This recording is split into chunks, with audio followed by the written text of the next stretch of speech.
Mulai dari yang pertama ya. Hak asasi manusia adalah hak asasi semua umat manusia yang sudah ada sejak lahir. Dengan demikian hak asasi manusia memiliki sifat titik-titik. Nah, ini kalau ada soal seperti ini teman-teman berarti harus mencari semua sifat-sifat dari hak asasi manusia itu sendiri. Jadi nanti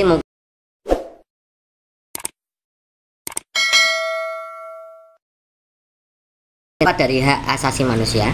Yang pertama, ini perlu diingat-ingat ya teman-teman. Yang pertama itu sifatnya universal. Artinya HAM itu berarti dimiliki oleh setiap manusia tanpa kecuali, tanpa mempertimbangkan perbedaan suku, ras, agama, dan bangsanya. Ini semuanya berarti bersifat universal ya. Yang kedua bersifat hakiki, artinya tiap manusia itu memiliki hak asasi sejak lahir. Hak asasi manusia dimiliki oleh semua manusia sejak pertama kali dilahirkan ke muka bumi sebagai anugerah dari Tuhan Yang Maha Esa. Itu namanya hakiki. Sifat HAM yang ketiga teman-teman itu bersifat utuh. Artinya setelah HAM itu tidak dapat dibagi-bagi. Artinya semua orang itu punya hak mendapatkan semua hak secara utuh. Ya, dari yang digarisbawahi adalah semua hak itu harus memang ada untuk setiap manusia. Misalkan hak politik, hak ekonomi, hak sosial, hak budaya, dan sebagainya. Jadi tidak boleh kita memaksakan untuk hak politik seseorang sementara hak yang lainnya diberikan. Nah, ini tidak boleh. Itu namanya bersifat utuh atau tidak terbagi, gitu ya.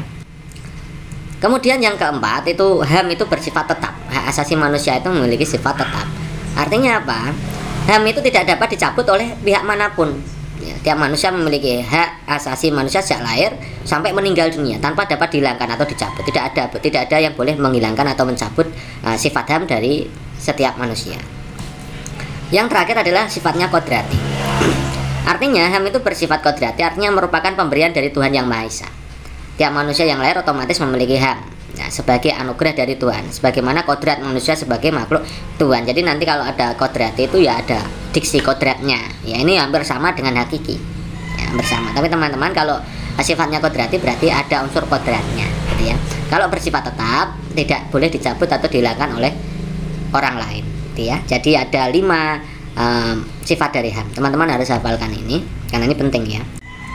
Oke, kembali ke soal. Hak asasi manusia adalah hak asasi semua umat manusia yang sudah ada sejak lahir. Dengan demikian hak asasi manusia sifatnya adalah, nah tentu saja jawaban yang terbaik adalah hakiki ya tadi ya. Hakiki itu berarti semua manusia itu sejak lahir sudah memiliki hak. Itu hak ya. Oke, jawaban yang benar adalah opsi B. Next, berikutnya ada segitiga ABC sama sisi dengan luasnya 228 cm persegi. D titik tengah AC, E titik tengah AD, dan F titik tengah AB. Luas segitiga DEF adalah titik-titik cm persegi. Apakah 57,5, apakah 29,5, apakah 14,5, apakah 28,5, apakah 14,25. Yuk kita gambar dulu seperti ini. Titik D-nya di tengah AC, berarti D-nya di sini. Kemudian E-nya di tengah AD, berarti ini E. Kemudian F-nya adalah di tengah AB seperti ini. Yang ditanyakan luas ini. Ya, bagaimana menghitung luas ini? Coba kita amati. Yang diketahui dulu adalah luas segitiga ABC. Nah, coba teman-teman perhatikan segitiga AFD. Bahwa segitiga ABC yang besar itu dan AFD, dilihat segitiga AFD itu sebangun ya, sama-sama segitiga sama sisi. Ya kan? Sebangun.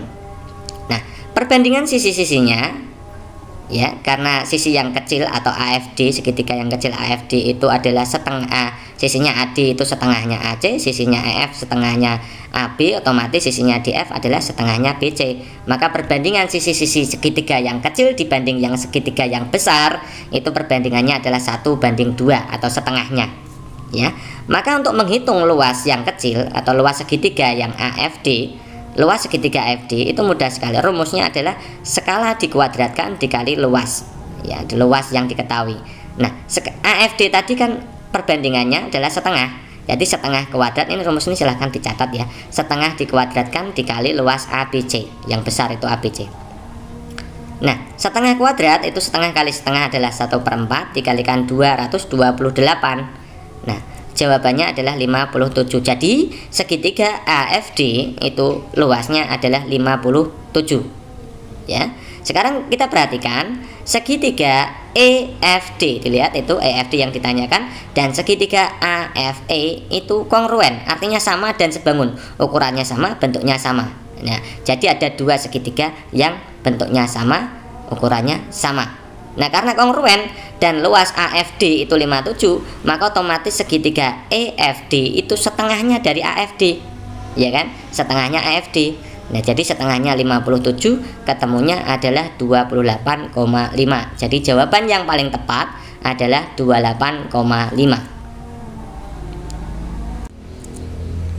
Berikutnya, Anton dan Benny berangkat dari kota A menuju kota B mengendarai mobil dengan kecepatan berturut-turut 60 dan 40. Benny berangkat lebih dahulu, selang 2 jam kemudian Anton baru berangkat.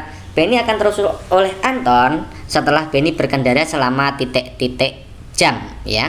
Berarti ini yang jenisnya adalah kecepatan susul menyusul. Nah, bagaimana cara mengerjakannya? Coba kita amati, kita anggap V1-nya itu adalah kecepatan orang yang tersusul. Karena di sini yang tersusul adalah Benny, maka V1-nya adalah V Benny 40 gitu ya. Kemudian V Anton itu yang menyusul, itu dianggap V2 atau yang lebih besar itu 60. Selangnya adalah 2 jam. Kemudian waktu untuk menyusul itu waktu Anton menyusul, jadi waktu yang digunakan oleh Anton yang menyusul berapa, itu rumusnya adalah V1T per V2 dikurangi V1.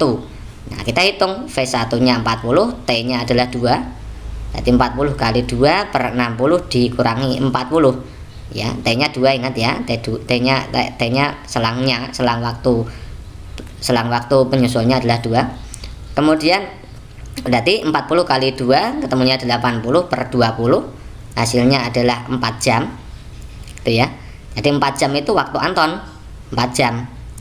Nah, berarti waktu Benny berapa? Kan selang 2 jam sebelum Anton, berarti 2 jam ditambah 4 jam ketemunya 6 jam. Ini jawaban yang benar ya teman-teman. Nah, ini kalau di LMS silahkan cari yang sama saja. Saya agak males memikirkan LMS karena memang banyak sekali jawaban di LMS yang tidak benar. Jadi jawaban yang benar adalah 6 jam. Nanti teman-teman ketika mengerjakan soal yang P3K itu yang benar seperti ini ya, jadi jangan cari yang salah gitu ya teman-teman ya. Ini sebagai referensi untuk teman-teman. Berikutnya teman-teman, nah ini banyak sekali kita akan bahas untuk matematikanya, memang karena banyak sekali dari teman-teman guru SD itu yang request untuk matematikanya. Kenapa? Karena memang matematika itu butuh latihan banyak, butuh pemahaman banyak ya. Jadi kita akan sajikan berbagai macam soal yang hubungannya dengan matematika, itu juga banyak, IPS, PPKN juga banyak ya. Tapi matematika memang menjadi fokus khususnya karena memang soalnya agak rumit gitu ya. Nah, kita ambil contoh yang ini dari tryout yang bulan Mei kemarin, itu juga ada. Pada sebuah kelas terdapat 30 siswa, terdiri dari 18 siswa, 12 siswi. Nilai rata-rata 30 siswa itu 83, rata-rata 18 siswa adalah 85. Maka nilai rata-rata 12 siswi berapa? Nah, ini berarti soalnya tentang rata-rata gabungan gitu ya. Bagaimana menentukan rata-rata gabungan? Silakan simak teman-teman. Kita buat seperti ini dulu. Rata-rata banyaknya siswa, jumlah. Ini yang kita kelompok pertama itu adalah siswa, kelompok kedua adalah siswi, dan kelompok siswanya ada 18 siswa, siswinya ada 12. Nah, siswa dan siswi ini bentuknya jadi satu kelasnya. Satu kelas kan terdiri dari 18 siswa, 12 siswi. Jadi kalau ada 18 siswa, 12 siswi, berarti banyaknya siswa dalam satu kelas ada 30. Ini teman-teman harus membuat matriks seperti ini supaya mudah. Tidak perlu pakai rumus ya, teman-teman ya. Oke, kita tuliskan di situ nilai rata-rata dari 30 siswa itu 83. Ini 83 rata-ratanya yang 30 siswa. Kita kalikan, jumlah itu hasil kali antara rata-rata dan banyak. Jadi 83 kita kalikan 30, hasilnya adalah 2490.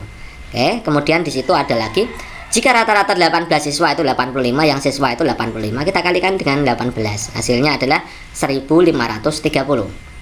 Ya, 2490 itu jumlah dari 1530 ditambah yang siswi. Berarti yang siswi diperoleh dari mana? 2490 kita kurangkan dengan 1530, hasilnya adalah 960. Nah, kalau jumlahnya 960, banyaknya 12, maka rata-ratanya berapa ya? Dibagi saja. 960 kita bagi dengan 12, hasilnya adalah 80. Jadi jawaban yang tepat adalah opsi A. Gitu ya teman-teman. Mudah kan ya? Berikutnya perhatikan data berikut modus dari data tersebut berapa. Ini gambarnya seperti ini. Bagaimana menentukan modus-modus itu? Nama lainnya adalah nilai yang paling sering banyak muncul, nilai yang paling banyak muncul. Nah, pada data berbentuk interval, ini kan bentuk interval ya, maka cara menentukan modus kita cari yang paling banyak frekuensinya dulu. Ini ya, ini yang paling banyak. Kemudian setelah ini kita tulis rumusnya. Mencari modus itu rumusnya B ditambah D1 per D1 ditambah D2 kali K. B itu batas bawah ya. Nah, D1 itu selisih antara kelas modus dengan kelas sebelumnya. D2 itu selisih antara kelas modus dengan kelas sesudahnya. Kemudian K itu panjang kelas. Nah, D1 itu ini teman-teman ya. Ini kelas modusnya ada di frekuensi 14. Jadi ini ya, D1-nya dari 14 ke 10 itu selisihnya 4. Kan mudah gini ya. Kemudian dengan sesudahnya kita juga hitung. Ini D2-nya 14 ke 8 itu 6. Ya. B-nya dilihat itu. B-nya kami tulis 149,5 itu dari mana? Tengah-tengah antara 149 dan 150 ya. Di bawahnya 150 itu berapa? Ya, jadi 149 setengah ya. Itu ya. Kemudian 4, D1-nya 4, D1 tambah D2 berarti 4 ditambah 6, panjang kelas intervalnya 5 itu dari mana? Kita hitung 150 sampai 154 itu ada berapa? 150, 151, 152, 153, 154. Jadi ada 5 kelasnya, panjangnya ada 5 ya. 4 tambah 6 kan 10 ya, lainnya ditulis sama. Jadi 4 kali 5 20 kan ya, dikalikan dulu 4 kali 5 itu 20, jadi 20 per 10 gitu. 20 dibagi 10 kan 2, jadi 149,5 ditambahkan 2, hasilnya adalah 151,5. Jadi jawaban yang paling tepat adalah opsi yang C. Berikutnya perhatikan data berikut, diminta untuk mencari rata-rata. Jadi teman-teman juga harus bisa ya, ini kebanyakan soalnya adalah bentuk interval, mencari mean, median, dan modus ya. Yang tadi pertanyaannya adalah mencari modus, sekarang kita belajar mencari rata-rata. Bagaimana cara menghitung rata-ratanya untuk data bentuk kelas interval? Nah, kita kasih garis bantu seperti ini. Tadi F-nya di sini ya, frekuensinya yang ini. Kemudian yang ini untuk menentukan nilai tengahnya. Nilai tengah ya, nilai tengah dari 41 sampai 50 itu berapa? Caranya bagaimana? Kita jumlahkan 41 ditambah 50. 41 ditambah 50 kan 91. 91 kita bagi 2. Jadi dijumlah dibagi 2 gitu, teman-teman. Jadi 41 tambah 50 itu 91 bagi 2 jadi 45,5. Ya, 51 tambah 60 itu 111 bagi 2 ya, 55,5. Dan seterusnya ini ya. Ini. Begini. Nah, setelah itu kita kalikan antara nilai tengah dengan frekuensi ya, kita kalikan X dengan F-nya. X-nya dengan F-nya kita kalikan, hasilnya ini 45 kali 0,5 kali 3 itu 136,5. Kemudian 55,5 kita kalikan 6 adalah 333. 65,5 kali 12 adalah 786. 75,5 kali 8 adalah 604. Kemudian 85,5 kali 7 itu 342. Silakan teman-teman nanti dicek ya. 95,5 kali 4 itu nilainya 382. Nah, kemudian kita jumlahkan frekuensi dan hasil kali frekuensi dan nilai tengah juga kita jumlahkan. Frekuensinya kalau kita jumlahkan frekuensinya 3 tambah 6 tambah 12 ditambah 8 ditambah 7 tambah 4 itu hasilnya 40, teman-teman. Nah, X kali F-nya kita jumlahkan juga. 136,5 tambah 33 tambah 78,6 tambah 604 tambah 342 tambah 382, ketemunya ternyata 2583,5. Nah, maka menghitung rata-ratanya mudah. Kita bagikan 2583,5 atau bisa disederhanakan 2584 gitu ya, juga boleh dibagi dengan 40 ketemunya 64,5875, atau kalau disederhanakan ya 65 kalau kita bulatkan 65. Jadi jawaban yang paling tepat adalah opsi E, 65 gitu ya, teman-teman ya. Berikutnya, bila resultan gayang bekerja pada sebuah benda sama dengan 0, maka pernyataan di bawah ini yang benar adalah titik. A. Kecepatannya selalu berubah-ubah meski waktunya tetap. B. Percepatannya selalu tetap meskipun waktunya berubah-ubah. C. Percepatan selalu berubah-ubah meski waktunya tetap. D. Kecepatan selalu tetap meskipun waktunya berubah-ubah. E. Percepatannya selalu tetap meski kecepatannya berubah-ubah. Oke, jadi ini tentang kecepatan dan gaya. Itu kita ingat tentang rumus hukum Newton. Ada 3 nih, teman-teman harus hafal juga ya. 3 hukum Newton itu teman-teman untuk guru SD memang harus menghafalkan, karena memang dibolak-balik ya pertanyaannya. Nah, hukum Newton 1 ini bunyinya begini, teman-teman. Jika resultan gaya pada suatu benda itu 0, itu maka benda itu bisa kita asumsikan dengan benda itu pasti diam, atau kalau tidak ya bergerak beraturan ya. Bergerak beraturan itu artinya apa? Kecepatannya sama, kecepatannya tetap ya, kecepatannya tetap meskipun waktunya berubah-ubah, kecepatannya tetap. Itu namanya benda bergerak lurus beraturan, gerak lurus beraturan ya. Jadi saya ulangi lagi, kalau resultan gaya benda itu 0, maka ada dua peluang. Yang pertama itu benda itu pasti diam atau kecepatannya 0, atau yang kedua benda tersebut pasti bergerak beraturan, bergerak lurus beraturan. Bergerak lurus beraturan itu artinya kecepatannya tetap, itu ya. Yang kedua, hukum Newton 2 ini teman-teman juga harus hafal. Ini konsep dari hukum Newton 2 itu percepatan yang dihasilkan oleh resultan gaya yang bekerja pada suatu benda itu berbanding lurus dengan resultan gayanya atau gayanya, dan berbanding terbalik dengan massa bendanya. Kalau kita rumuskan ya A itu F per M, atau F itu M kali A, atau M itu F per A ya, teman-teman bisa membuat rumus itu ya. Nah ini banyak sekali untuk hukum Newton 2 ini, soal-soal tentang ini gitu ya. Yang ketiga, hukum Newton 3 itu bunyinya jika benda A itu mengerjakan gaya pada benda B, maka benda B akan mengerjakan gaya pada benda A sebesar gaya itu. Jadi F aksi itu sama dengan F reaksi. Jadi tiga hukum Newton ini sangat fenomenal ya teman-teman, yang guru SD harus hafal gitu ya, intinya gitu. Kembali ke soal, bila resultan yang bekerja pada sebuah benda sama dengan 0, artinya tadi hukum Newton 1, maka ada dua peluang. Yang pertama tadi adalah apa? Kecepatannya adalah 0 atau benda itu diam. Yang kedua, kecepatannya adalah tetap meskipun waktunya berubah. Jadi jawaban yang paling tepat adalah opsi D.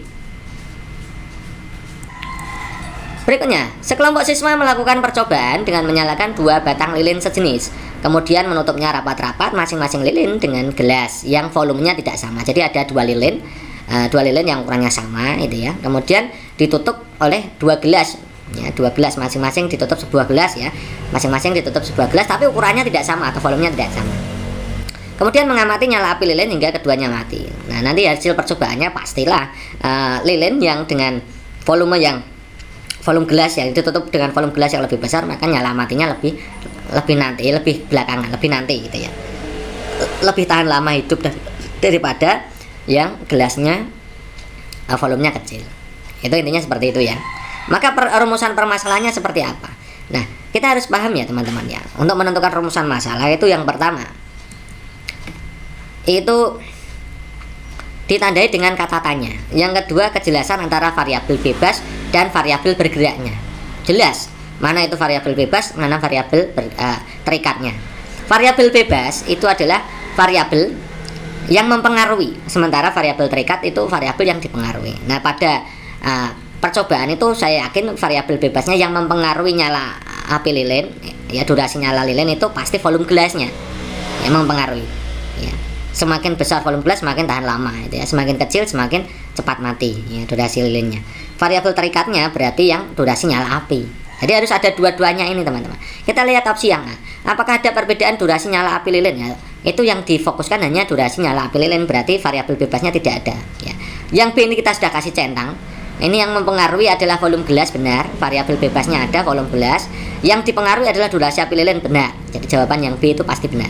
Yang C, penyebab nyala api lilin yang ditutup mati tidak bersamaan. Ini tidak jelas antara variabel bebasnya dan variabel terikatnya, tidak jelas. Apakah gelas menjadi faktor penyebab kematian nyala api lilin? Nah, ini gelas saja. Padahal variabel bebasnya adalah volume gelas. Jadi ini kurang tepat ya. Harusnya itu volume gelas dan durasi nyala api lilin gitu ya. Kemudian yang E, mengapa nyala api lilin lebih cepat mati bila ditutup gelas? Nah, ini juga tidak jelas. Gelas yang mana, kan volume gelas yang menjadi pengaruh dan durasi nyala lilin yang menjadi pengaruh gitu ya, yang dipengaruhi. Jadi ini juga tidak. Jadi jawaban yang paling tepat adalah opsi yang B.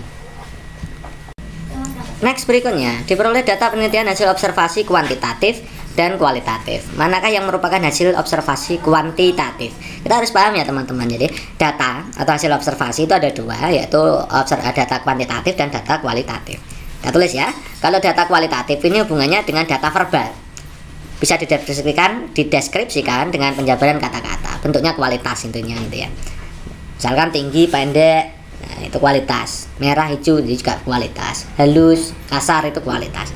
Kemudian kalau data kuantitatif itu berupa data numerik atau data angka, menggunakan data angka. Ya, paham ya? Kita lihat langsung saja ke opsi A. Suara kokok ayam jantan nyaring. Nyaring ini berarti datanya termasuk data kualitatif, kan bentuknya kata-kata Kain sutra halus ini juga data kualitatif. Kadar gula 5%, dan ini 5%, ini datanya bentuknya angka, maka ini data kuantitatif. Jeruk keprok rasanya manis, nah manis ini juga data kualitatif. Apel Malang berwarna hijau, ini warna hijau ini datanya kualitatif ya. Jadi jawaban yang paling tepat adalah opsi C. Berikutnya, penerapan metode ilmiah dalam setiap kegiatan ilmiah di sekolah memiliki banyak tujuan. Misalkan kegiatan sains banyak diaplikasikan atau diterapkan dalam kehidupan sehari-hari. Tujuannya untuk apa? Ya, kita sudah pelajari ini ya tentang metode ilmiah pada kegiatan pembelajaran. Itu tujuannya yang paling banyak adalah untuk menumbuhkan rasa ingin tahu, penasaran teman-teman gitu ya. Ini sudah kita pernah bahas, jadi tidak perlu kita bahas lebih lanjut gitu ya. Cara kerja pemindahan kapal selam terhadap musuh sangat mirip dengan cara lumba-lumba mengetahui keberadaan mangsa. Prinsip utama kerjanya yang mana? Jadi kita harus paham ya tentang cara kerja lumba-lumba dalam menangkap mangsa. Jadi ada dua hewan yang sama ya, seperti halnya pemindahan kapal selam ya. Ada dua hewan, yaitu kelelawar itu kalau di darat, kalau di laut itu ada lumba-lumba. Jadi kelelawar di darat, lumba-lumba di laut ya. Merupakan hewan yang menggunakan sistem sonar. Ya, sistem sonar merupakan sistem yang digunakan untuk mendeteksi tempat dalam melakukan pergerakan dengan deteksi suara frekuensi ultrasonik atau frekuensi tinggi. Ya. Sonar atau sound navigation and ringing itu merupakan suatu metode penggunaan gelombang ultrasonik untuk menaksir ukuran, bentuk, dan kedalaman benda-benda. Ini prinsip kerja lumba-lumbanya memang mengeluarkan, lumba-lumba dan kelelawar itu mengeluarkan bunyi ultrasonik sebagai radar, gitu. Sonar, sistemnya sistem sonar gitu ya. Jadi jawaban yang paling tepat kita lihat ya. Yang A lihat, memperkecil ruang udara, bukan ya, melepaskan bunyi dengan frekuensi tinggi. Nah ini benar, atau menggunakan sistem sonar gitu ya. Yang C jelas salah, frekuensinya rendah itu salah ya. Kemudian memperbesar ruang udara juga salah, menggunakan periskop ini juga salah gitu ya. Berikutnya secara anatomi, dinding yang paling tipis pada organ sistem respirasi adalah alveolus. Nah, hal ini berkaitan dengan apa? Apakah memperluas permukaan paru-paru, keelastisan paru-paru, proses difusi gas, perubahan volume paru-paru, atau keluar masuknya udara? Kita lihat ya. Jadi dinding tipis alveolus itu tersusun atas jaringan epitelium pipih selapis. Tujuannya epitelium pipih selapis ini yang menyusun alveolus adalah untuk mendukung fungsi alveolus sebagai tempat pertukaran atau difusi gas ya, oksigen dari lingkungan dan karbon dioksida pada pembuluh kapiler. Jadi tujuan dari alveolus itu punya dinding tipis itu adalah untuk tempat pertukaran atau difusi gas. Jadi jawabannya adalah difusi gas. Mana nih? Yang A memperluas permukaan paru-paru jelas tidak, keelastisan paru-paru juga bukan, proses difusi ini benar ya. Perubahan volume paru-paru juga bukan, keluar masuknya udara juga bukan gitu ya. Sebuah benda dengan berat 1800 Newton akan dinaikkan dengan ketinggian 2,5 meter jika keuntungan mekanis yang diharapkan adalah 6, berapa jarak yang ditempuh benda pada bidang miring dan kuasa yang diperlukan untuk mendorong benda tersebut. Jadi ada dua pertanyaan, jaraknya berapa atau S-nya, lihat gambarnya teman-teman. Jaraknya itu S, kemudian kuasanya itu F gitu ya. Gitu ya, kita tulis saja yang diketahui. Gambarnya dilihat itu seperti itu. Beratnya, W itu berat ya, berat benda itu 1800 Newton. Ketinggiannya adalah 2,5 meter. Keuntungan mekanisnya atau K-nya kita tulis 6 ya. Berapa jarak yang ditempuh? Nah, yang ditanyakan adalah S dan F. Ya, kita hitung dulu S-nya, kemudian kita hitung F. Ada dua rumus, teman-teman. Jadi keuntungan mekanis itu rumusnya adalah perbandingan antara jarak dan ketinggian. Jarak S-nya dengan H, atau perbandingan S dan H. Atau juga bisa menggunakan rumus keuntungan mekanis adalah beban dibagi dengan kuasanya ya. Kita hitung satu persatu, kita hitung yang K sama dengan S per H dulu. S-nya, K-nya kan 6 ya. S-nya yang mau dicari, H-nya adalah 2,5.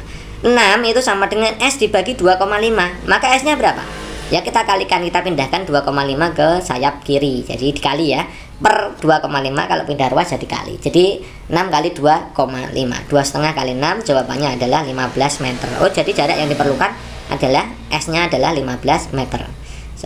Kita cari sekarang yang F-nya menggunakan rumus yang satunya, K sama dengan W per F. K-nya tadi 6, W-nya adalah 1800, F-nya diminta menghitung. Kalau 6 sama dengan 1800 dibagi F, maka F-nya berapa? Berarti sama juga dengan F-nya adalah 1800 dibagi 6 ya. Hasilnya berapa? Hasilnya adalah 300 meter ya, 300 Newton ya, bukan M ya, 300 Newton. Jadi jawaban yang benar adalah 15 meter dan 300 Newton. Ini opsi D ini ya.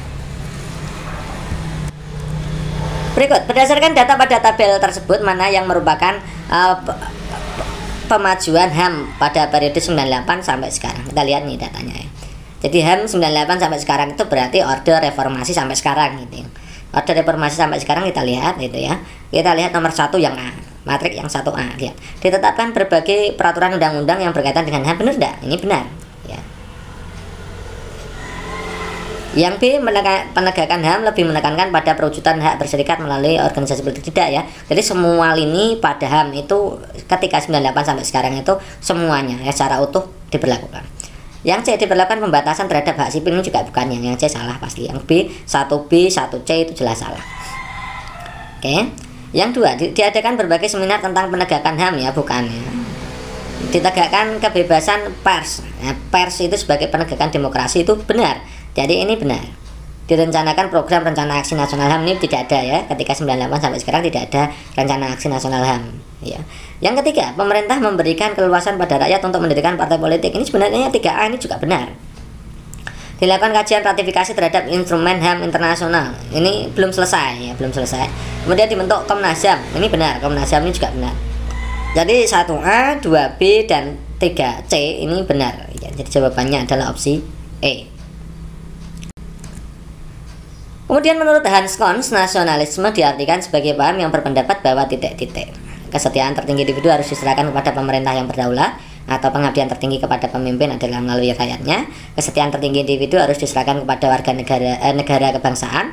Apakah pengabdian tertinggi rakyat adalah mencintai daerah kelahirannya? Kesetiaan tertinggi suatu individu harus diserahkan kepada suku bangsanya. Kita berarti harus paham macam-macam nasionalisme. Ada 3 tokoh pentingnya dari luar negeri ini. Yang pertama adalah Hans Cons. Ini mengatakan nasionalisme adalah suatu paham yang menempatkan kesetiaan tertinggi individu kepada negara dan bangsa. Ya. Diserahkan kepada negara dan bangsa. Ya, tidak hanya tempat kelahiran tapi negara dan bangsa. Kemudian yang kedua adalah Ernest Renan. Itu teman-teman udah hafal juga nih Ernest Renan ya. Sekelompok manusia yang berkeinginan untuk bersatu, itu namanya nasionalisme menurut Ernest Renan. Kemudian yang ketiga Otto Bauer ya, Otto Bauer itu mengatakan nasionalisme merupakan suatu persatuan karakter yang timbul karena persamaan nasib. Ada 3 ini teman-teman ya, teman-teman silakan hafalkan 3 ini karena ini penting ya. Jadi jawaban yang tepat yang mana ini? Kesetiaan tertinggi harus diserahkan pada pemerintah, tidak hanya pemerintah ya, tidak hanya pemerintah. Jadi opsi A itu salah, harusnya bangsa dan negara. Yang B, pengabdian tertinggi bukan. Yang C, kepada negara bangsa ya, benar. Yang C benar, yang C benar ya. Kemudian yang D, pengabdian tertinggi rakyat adalah mencintai daerah kelahirannya, bukan ya, karena negara dan bangsa bukan daerah kelahirannya. Yang E, kesetiaan tertinggi seorang individu harus diserahkan kepada suku bangsanya, bukan ya, karena kepada bangsa dan negara, tidak hanya suku bangsanya. Jadi opsi yang paling tepat adalah opsi C. Globalisasi ekonomi bukanlah proses yang baru. Sejak 5 abad yang lalu, perusahaan-perusahaan di negara-negara yang perekonomiannya telah maju telah meluaskan jangkauannya melalui aktivitas produksi dan perdagangan ke berbagai belahan dunia. Namun sejak 2 hingga 3 dekade lalu, globalisasi ekonomi telah semakin mempercepat perluasan jangkauan sebagai akibat dari perkembangan teknologi dan kebijakan liberalisasi yang telah melanda dunia. Oleh karena itu, bagaimana sikap bangsa Indonesia dalam merespon perkembangan globalisasi ekonomi tersebut? Nah, ini jawaban yang benar yang mana ini? Melakukan amandemen Undang-Undang Dasar Negara NRI, atau ini yang A itu melakukan amandemen UUD NRI untuk memasukkan nilai-nilai ekonomi liberal, ini jelas salah ya. Yang B, bangsa Indonesia harus menyesuaikan sistem ekonomi Pancasila dengan melaksanakan nilai-nilai ekonomi liberal, ini juga tidak ya. Harusnya yang nilai liberal itu yang menyesuaikan dengan Pancasila. Yang C, bangsa Indonesia harus mempertimbangkan kepentingan pasar internasional dalam melakukan kebijakan pembangunan ekonomi, ini jelas salah ya. Yang harus diperhatikan adalah pembangunan ekonomi rakyatnya dulu, jangan memikirkan tentang pasar internasional gitu ya.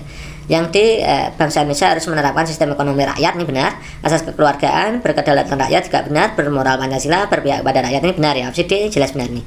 Kemudian yang E, pemerintah Indonesia harus mengubah pola pikir masyarakat Indonesia untuk mengikuti sepenuhnya proses globalisasi ini. Kan harus ada filter, jadi opsi E ini jelas tidak mungkin gitu ya. Jadi jawaban yang paling tepat adalah opsi D. Kebutuhan akan memenuhi sandang, pangan, papan menjadi daya dorong kuat bagi setiap orang untuk memilih tempat tinggal. Sebagian besar dari mereka mencari tempat tinggal yang dapat memenuhi kebutuhan primer untuk jangka waktu yang lama.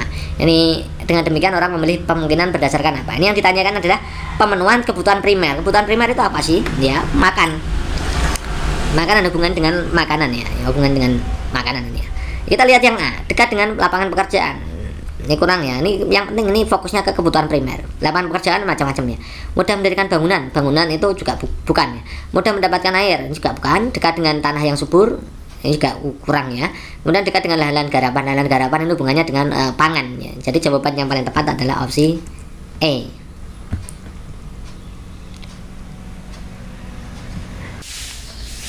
Nomor 16, terdapat indikator pencapaian kompetensi mengidentifikasi pemanfaatan sumber daya alam hayati bagi kesejahteraan masyarakat di sekitar lingkungan tempat tinggal.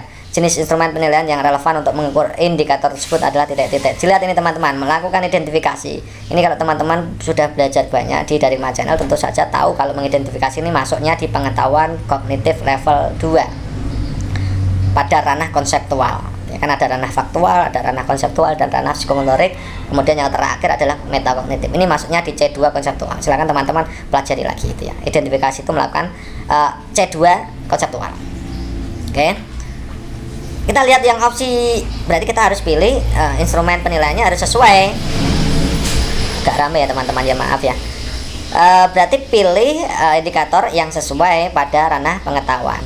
Ya, kita lihat yang ini teman-teman. Ini observasi ini adalah ranah pada sikap dan keterampilan praktik, jadi bukan.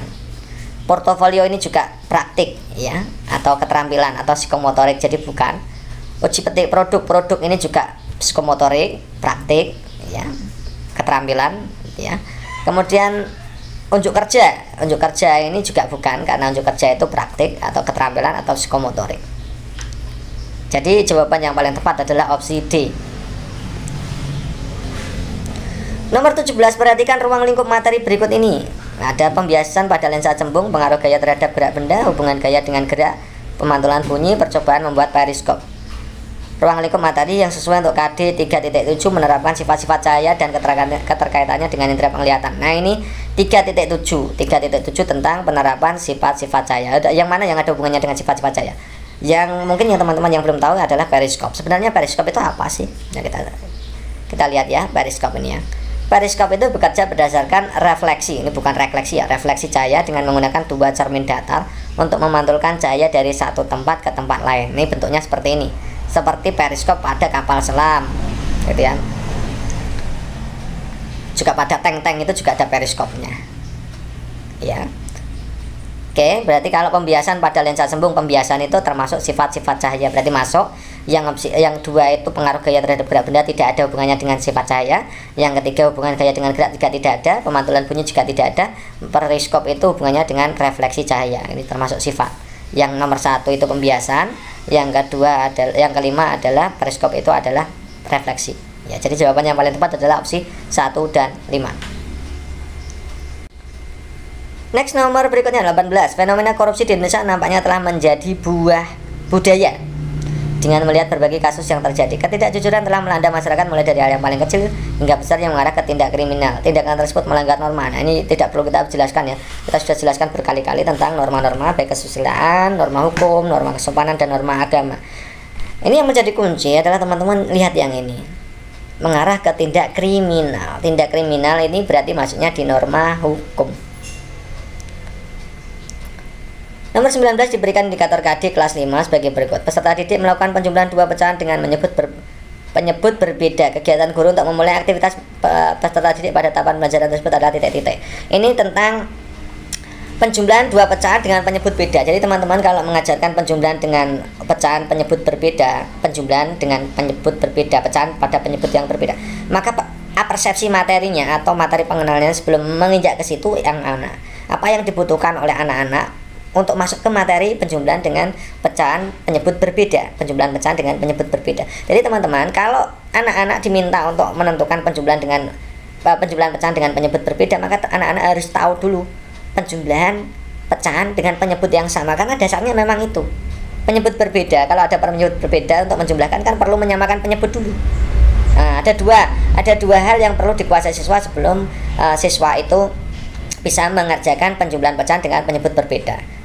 Catat ya teman-teman, yang pertama itu siswa harus paham dulu tentang pecahan senilai. Yang kedua, siswa harus paham dulu tentang penjumlahan pecahan dengan penyebut sama. itu ya, ada dua hal itu. Maka kita akan pilih opsi A sampai E yang ada hubungannya dengan dua itu. Yang A, menuliskan pecahan yang penyebutnya berbeda lalu menjelaskan makna. Ini menjelaskan jelas bukan ya. Yang B, menuliskan pecahan yang penyebutnya sama lalu menjelaskan penjumlahan dan pengurangannya. Ini bentuknya menjelaskan lagi ya. Menjelaskan ya, kurang ya. Yang C, guru menjelaskan perkalian pembagian dua pecahan. Ini bukan, tidak ada hubungannya. Jadi opsi B ini tadi masih masuk akal, kita simpan dulu. Opsi C tidak. Opsi D, guru menuliskan dua pecahan dengan penyebut sama lalu meminta siswa untuk menjumlahkan. Ini yang bagus. Yang bagus ini. Menjumlahkan penyebut pecahan dengan penyebut sama, tapi siswa ditanyai kembali. Bentuknya persepsi berupa pertanyaan. Ya. Yang E, bertanya apakah yang dimaksud dengan pecahan dengan penyebut berbeda. Ini pecahan dengan penyebut berbeda ini kurang ya teman-teman ya. Persepsinya yang mana? Ini persepsi yang mana? Jadi jawaban yang paling tepat adalah opsi yang D. Globalisasi ekonomi bukanlah proses yang baru. Sejak 5 abad yang lalu, perusahaan-perusahaan di negara-negara yang perekonomiannya telah maju telah meluaskan jangkauannya melalui aktivitas produksi dan perdagangan ke berbagai belahan dunia. Namun sejak 2 hingga 3 dekade lalu, globalisasi ekonomi telah semakin mempercepat perluasan jangkauan sebagai akibat dari perkembangan teknologi dan kebijakan liberalisasi yang telah melanda dunia. Oleh karena itu, bagaimana sikap bangsa Indonesia dalam merespon perkembangan globalisasi ekonomi tersebut? Nah, ini jawaban yang benar yang mana ini? Melakukan amandemen Undang-Undang Dasar Negara NRI atau ini yang A, itu melakukan amandemen UUD NRI untuk memasukkan nilai-nilai ekonomi liberal, ini jelas salah ya. Yang B, bangsa Indonesia harus menyesuaikan sistem ekonomi Pancasila dengan melaksanakan nilai-nilai ekonomi liberal, ini juga tidak ya. Harusnya yang nilai liberal yang menyesuaikan dengan Pancasila. Yang C, bangsa Indonesia harus mempertimbangkan kepentingan pasar internasional dalam melakukan kebijakan pembangunan ekonomi, ini jelas salah ya. Yang harus diperhatikan adalah pembangunan ekonomi rakyatnya dulu, jangan memikirkan tentang pasar internasional gitu ya. Yang D, bangsa Indonesia harus menerapkan sistem ekonomi rakyat, ini benar. Asas kekeluargaan, berkedaulatan rakyat juga benar. Bermoral Pancasila, berpihak pada rakyat, ini benar ya. Opsi D jelas benar nih. Kemudian yang E, pemerintah Indonesia harus mengubah pola pikir masyarakat Indonesia untuk mengikuti sepenuhnya proses globalisasi ini. Kan harus ada filter, jadi opsi E ini jelas tidak mungkin gitu ya. Jadi jawaban yang paling tepat adalah opsi D. Nomor 8, pemisahan zat padat dan zat cair yang saling tidak larut pada suhu tertentu dengan cara menuangkan cairan secara perlahan sehingga endapan tertinggal di bagian dasar bejana. Saya ulangi, pemisahan zat padat dari zat cair. Jadi ini ada campuran zat padat dan zat cair ya, yang saling tidak larut pada suhu tertentu dengan cara menuangkan cairan secara perlahan sehingga endapan tertinggal di bagian dasar bejana disebut titik-titik. Apakah kristalisasi, dekantasi, evaporasi, destilasi, atau sublimasi? Ini hubungannya dengan pemisahan zat. Oke, kita akan bahas satu persatu. Apa itu kristalisasi? Jadi kristalisasi itu adalah proses pembentukan bahan padat dari pengendapan larutan, ya. Pemisahan bahan padat dari pengendapan larutan atau melt atau campuran leleh gitu ya. Atau lebih jarang pengendapan langsung dari gas. Nah, kristalisasi juga merupakan teknik pemisahan kimia antara bahan padat cair di mana terjadi perpindahan massa atau mass transfer ya dari suatu zat terlarut atau solut dari cairan larutan ke fase kristal ya. Oke, itu kristalisasi. Kemudian kita masuk ke dekantasi. Itu adalah sebuah proses yang dilakukan untuk memisahkan campuran larutan. Campuran larutan dan dari padatan yang paling sederhana, yaitu menuangkan cairan secara perlahan sehingga endapan itu tertinggal di bagian dasar bejana. Nah, ini pas tepat dengan itu soalnya. Kemudian kalau evaporasi itu merupakan pemisahan padatan dari suatu larutan dengan cara menguapkan pelarutnya. Jadi diuapkan saja ya, seperti pembuatan garam. Ini jenisnya adalah evaporasi gitu ya. Kemudian kalau destilasi itu adalah suatu metode pemisahan campuran yang didasarkan pada perbedaan tingkat volalitas. Volalitas itu perbedaan perbedaan titik didih ya. Misalkan campuran bensin dengan minyak tanah itu berbeda titik didihnya, maka bisa digunakan dengan destilasi gitu ya. Kemudian yang terakhir adalah sublimasi. Sublimasi itu pemisahan campuran juga berdasarkan titik didih yang berbeda, tapi caranya dengan menyublim ya, menyublim. Kalau destilasi tadi biasanya menguap ya, dengan cara menguapkan atau perbedaan titik volatilitas itu ya tadi ya. Jadi jawaban yang paling tepat adalah dekantasi gitu ya teman-teman ya. Nomor 9, kita diminta untuk membaca ilustrasi. Ilustrasinya begini. Alex dan Mary adalah suami istri yang bernegara A. Ya, di mana negara A itu asasnya asas ius soli. Mereka berdomisili di negara B yang berstatus asas Ius Sanguinis. Kemudian dilahirkan anak mereka, yaitu Amel. Dari ilustrasi di atas, status kewarganegaraan Amel apa? Coba kita bahas satu persatu ya. Kita lihat ya. Kalau Ius Soli itu menjadi keluarga negara itu jika tempat lahirnya, kelahirannya, tempat lahirnya itu di negara itu ya. Jadi hubungannya dengan tempat lahir. Kalau Alex dan Mary itu bernegara A, menganut asas Ius Soli, maka tempat lahirnya Alex dan Mary itu di ya A itu ya gitu. Kemudian kalau Ius Sanguinis itu berdasarkan keturunan atau anaknya dari siapa. Misalkan anak dari negara A, maka dia anaknya harus berkeluarga negaraan A gitu ya. Dasarnya adalah pertalian darah atau keturunan gitu. Nah, kita lihat ini kita lihat satu persatu. Apa itu studi kasusnya? Oke, saya tuliskan di sini. Jadi Alex dan Mary itu bukan warga negara B yang jelas ya. Kan Alex dan Mary kan berkeluarga negaraan A. Dia berdomisili atau tinggal di negara B, tapi bukan warga negara B ya, karena dia warga negara A ya. Jadi Alex dan Mary itu bukan warga negara B ya, sehingga jelas Amel yang lahir di negara B itu dengan berasas sanguinis pasti tidak dapat diakui sebagai warga negara B ya.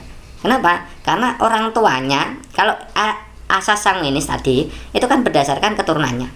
Karena si Amel itu bukan ada anak dari Alex dan Mary, dan Alex dan Mary itu bukan warga negara B, maka otomatis anaknya juga bukan warga negara B, kan berdasarkan keturunan.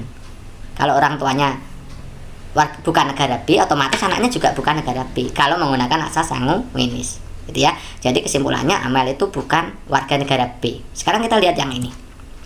Alex dan Mary itu warga negara A, asas Ius Soli ya. Amel anak pasangan itu lahir di negara B ya. Kalau asas Ius Soli itu tempat lahir, padahal Amel itu tidak dilahirkan di A, maka otomatis Amel itu bukan warga negara A. Seseorang dianggap warga negara A jika lahirnya di A, padahal Amel itu lahirnya di B ya kan. Amel itu lahirnya di B, maka bisa dipastikan bahwa Amel itu bukan warga negara A. Jadi Amel bukan warga negara A, Amel juga bukan warga negara B gitu ya. Berarti tidak punya kewarganegaraan ya, atau apartheid ya. Nomor 21, perhatikan pernyataan berikut. Disadarkan pada periode revolusi bulan mengelilingi bumi, kemudian disadarkan pada, ini bukan disadarkan, harusnya didasarkan ya.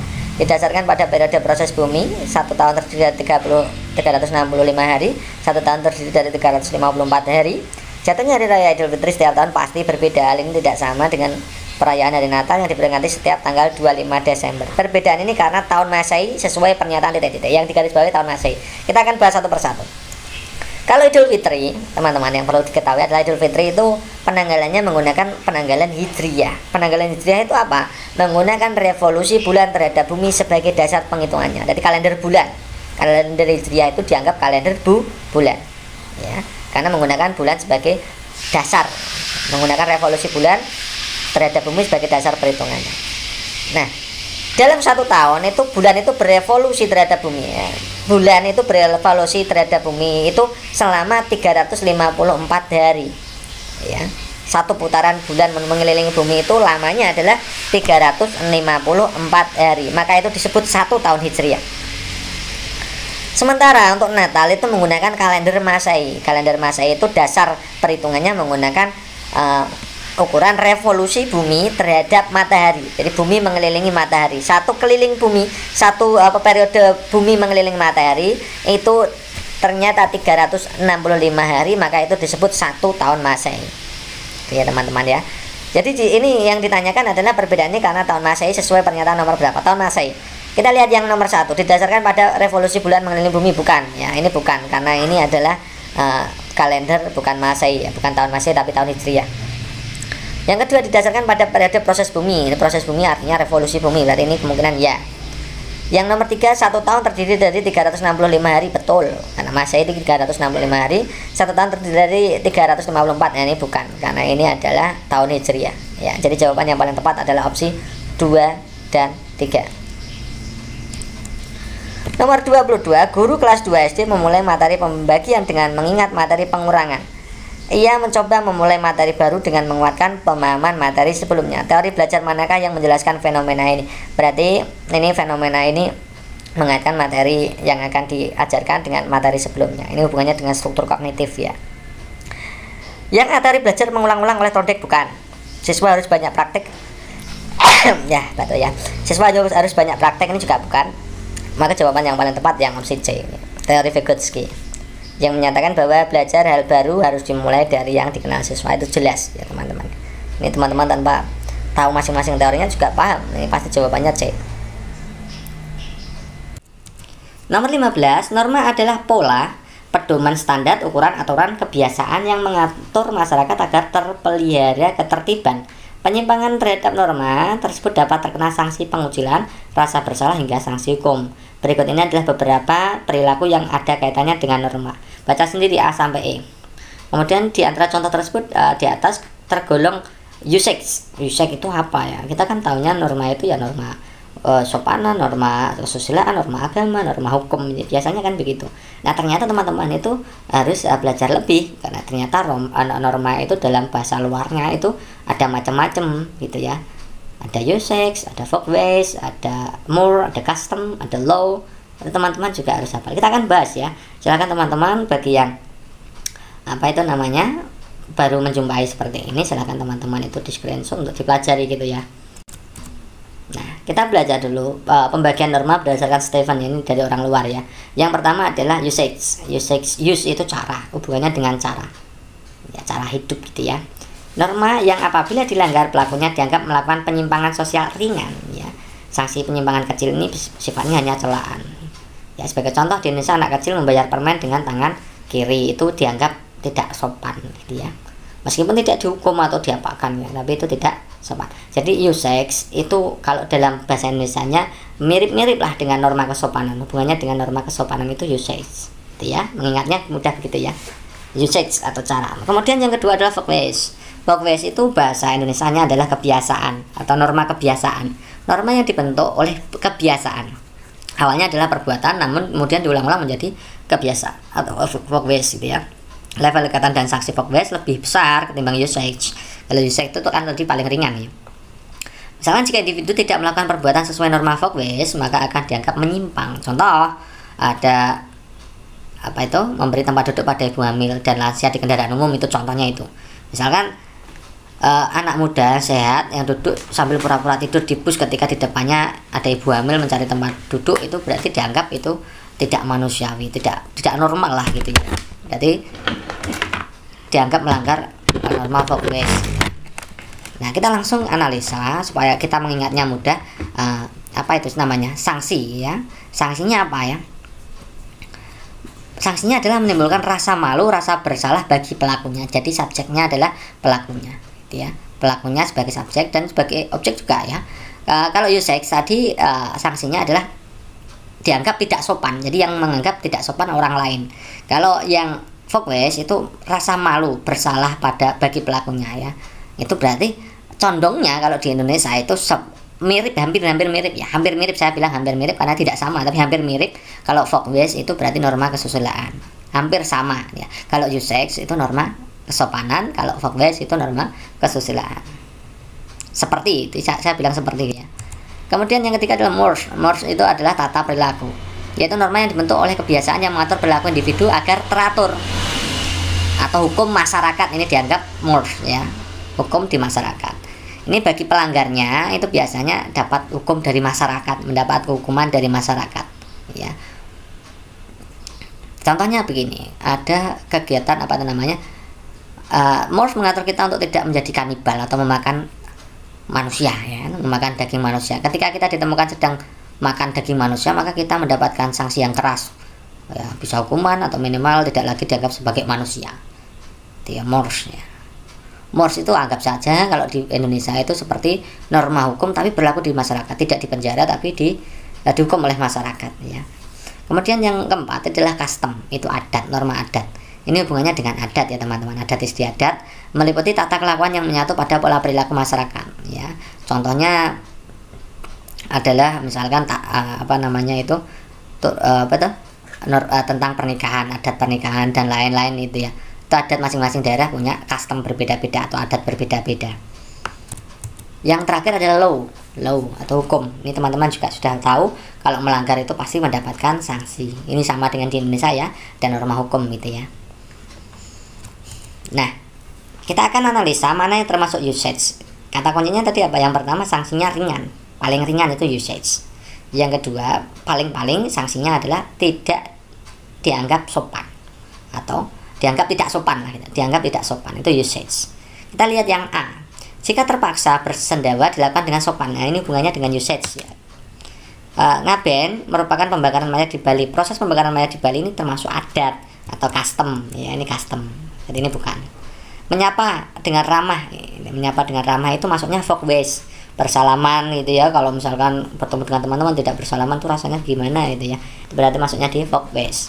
Model bajunya misalkan tidak umum dengan temannya, itu nanti akan malu. Nah, proses malu ini juga termasuk di usage ya, tidak sopan. Karena bajunya misalkan pakai rok mini kan tidak sopan ya dia, meskipun itu juga tidak ada hukumnya, paling-paling ya dianggap tidak sopan gitu ya. Potongan rambut yang sedang menjadi tren, nah, misalkan di tren masyarakat itu sedang tren-trennya misalkan rambut rapi, maka ini maksudnya di folk ways gitu ya. Folk ways kalau tidak sama nanti ya merasa bersalah karena tidak mengikuti tren gitu ya. Jadi jawaban yang paling tepat adalah opsi A, D. Apa namanya itu? Yang A dan D. Yang A dan D berarti jawaban yang paling tepat adalah A, gitu ya. Next berikutnya. Menurut Gegner, ya, pengalaman belajar yang diperoleh melalui analisis suatu objek dengan memperhatikan ciri-ciri spesifik itu disebut apa? Apakah sinyal, diskriminasi, asosiasi verbal, atau konsep aplikasi? Oke, kita akan bahas teorinya si Gegner ini. Menurut Gegner ini pengalaman belajar itu dibagi menjadi berapa itu? Banyak ya, sampai ya. Yang pertama belajar sinyal, yaitu belajar melalui isyarat atau tanda, itu mula-mula gitu. Kemudian belajar mereaksi perangsang melalui penguatan, pengalaman belajar terarah, ini yang poin B. Kemudian yang C itu pengalaman belajar membentuk rangkaian atau chaining, yaitu belajar merangkai, menghubungkan gejala atau faktor sehingga menjadi satu kesatuan rangkaian yang utuh. Yang D belajar asosiasi verbal, itu yaitu pengalaman belajar dengan kata-kata manakala menerima perangsang. Jadi kalau asosiasi verbal itu kata-kata gitu ya. Yang E itu belajar membedakan. Nah, belajar membedakan itu biasanya disebut sebagai belajar diskriminasi ya. Itu pengalaman belajar mengenai suatu karena ciri-ciri yang memiliki kekhasan tertentu, memiliki spesifikasi tertentu, spesifik ya.